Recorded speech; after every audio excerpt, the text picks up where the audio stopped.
আজ সুপ্রিম কোর্টের স্পেশাল বেঞ্চে প্রধান বিচারপতি সঞ্জীব খান্না ও বিচারপতি সঞ্জয় কুমারের বেঞ্চে 26,000 চাকরি বাতিল মামলার শুনানি চলছে।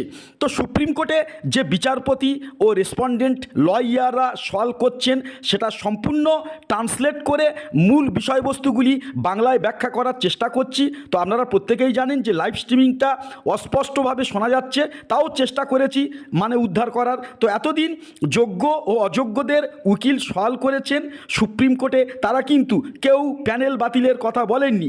কিন্তু আজকের রেসপন্ডেন্ট লয়াররা যেমন বিকাশ রঞ্জন ভট্টাচার্য, মনিন্দর সিংহ, ফিরদৌস, শামীম, তারা সমস্ত নিয়োগ প্রক্রিয়া ভুল দাবি তুলে 26,000-এর প্যানেল ক্যান্সেল আর কি বলার চেষ্টা করছেন বা করবেন, এছাড়া রিপিটিশনাররা কি বলতে চাচ্ছেন বা বলবেন তা বাংলা লাইভ আমি আপডেট দিচ্ছি।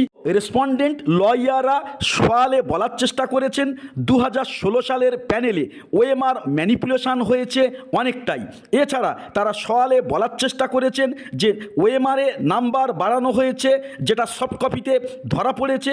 এছাড়া ওএমআর মিসম্যাচ হয়েছে, এটাও সওয়ালে কিন্তু বারে বারে উঠে এসছে। এছাড়া কিছু র্যাঙ্ক জাম্পের পরিসংখ্যান বিবৃতি আকারে দেওয়া হয়েছে রেসপন্ডেন্ট উকিলের পক্ষ থেকে। এছাড়া আউট অফ প্যানেলের বিষয়টি বারে বারে কিন্তু উঠে এসেছে, তো সেটা অনেকেই শুনেছেন। বহু ক্যান্ডিডেট প্যানেলের বাইরেও কর্মরত, এই ইস্যুটাকেও কিন্তু সওয়ালে তোলা হয়েছে।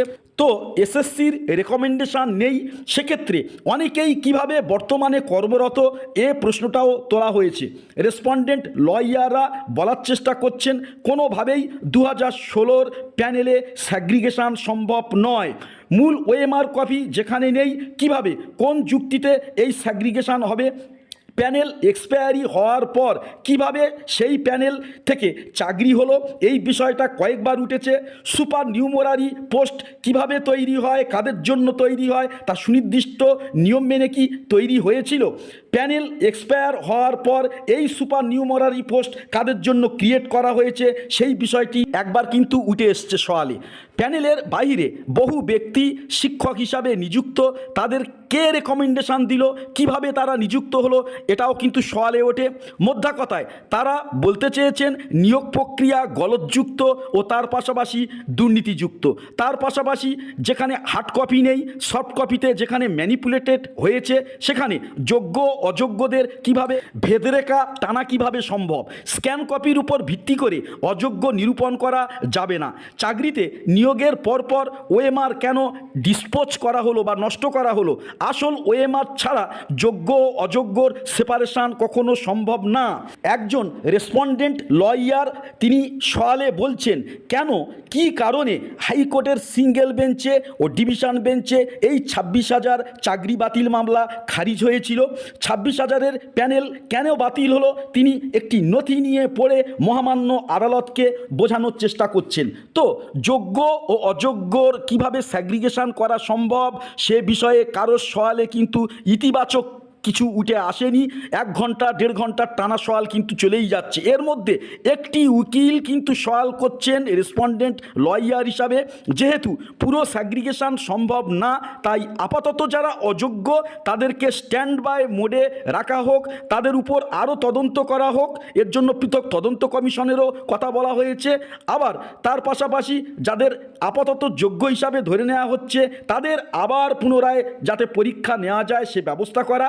এক্ষেত্রে এসএসসি কিছু গাইডলাইন তৈরি করুক, কিছু আর্টিকেল সংযোজন করুক, যেগুলি পরীক্ষার্থীদের অবশ্যই মেনে চলতে হবে। এক্ষেত্রে পুনরায় যোগ্যতামান নিরূপণ করে নিয়োগ করা হবে। তবে টানা শুনানিতে যেটুকুনি বোঝা গেল, তো তথ্য দিয়ে বিচারপতিকে ভারাক্রান্ত করছেন রেসপন্ডেন্ট লয়াররা। তো এই শুনানির পর আবার যে শুনানি চলবে সেটা জলের মতো পরিষ্কার।